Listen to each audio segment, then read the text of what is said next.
నెల్లూరులోని మంత్రి క్యాంపు కార్యాలయంలో కార్పొరేషన్ అధికారులు, పార్టీ నేతలు, కార్యకర్తలతో రాష్ట్ర పురపాలక, పట్టణాభివృద్ధి శాఖ మంత్రి డాక్టర్ పొంగూరు నారాయణ సమీక్షా సమావేశం నిర్వహించారు. ఈ సందర్భంగా ఆయన వారికి నగర అభివృద్ధిపై దిశానిర్దేశం చేశారు. గత ప్రభుత్వం నెల్లూరు సిటీలో మంచినీటి సరఫరాను గాలికొదిలేసిందని విమర్శించారు. సిటీలో 3 మదర్ ప్లాంట్లు, 60 డిస్పెన్సింగ్ యూనిట్ల ఏర్పాటుకు అనుమతులు ఇచ్చామని చెప్పారు. తొలి విడతలో 15 ఫైనాన్స్ కింద 11.75 కోట్లతో చిన్న డ్రైన్ల నిర్మాణ పనులు చేపట్టామని కార్పొరేషన్ అధికారులను ఆదేశించామన్నారు. అభివృద్ధి విషయంలో రాజీ పడేదే లేదని మంత్రి తేల్చి చెప్పారు. ఒకదాని తర్వాత ఒకటి చేసుకుంటూ వెళతామని, ఎన్నికల హామీలన్నీ ఒక్కొక్కటిగా నెరవేరుస్తామని ప్రజలకి ఆయన హామీ ఇచ్చారు. పార్టీ కోసం పనిచేసిన ప్రతి ఒక్కరికి న్యాయం చేస్తానని కొండంత భరోసా ఇచ్చారు. ఈ సమీక్షా సమావేశంలో corporation commissioner Suryateja, deputy mayor Roop Kumar Yadav, మాజీ మున్సిపల్ చైర్పర్సన్ తాళ్లపాక అనురాధ, మాజీ జెడ్పీటీసీ విజేతారెడ్డి, మాజీ కార్పొరేటర్లు మామిడాల మధు, సుబ్బారావు తదితరులు పాల్గొన్నారు.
Hi Nilor, please subscribe to N3 TV.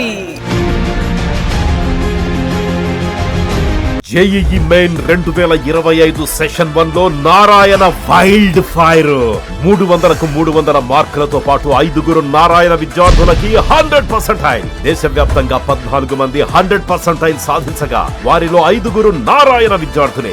8 రాష్ట్రాల్లో స్టేట్ టాపర్స్ నారాయణ స్టూడెంట్సే. అప్పటికి ఇప్పటికీ ఎప్పటికీ జేఈఈలో ఆల్వేస్ నంబర్ 1 నారాయణే. పోటీలో ఎందరున్నా నారాయణ తగ్గేదేలే.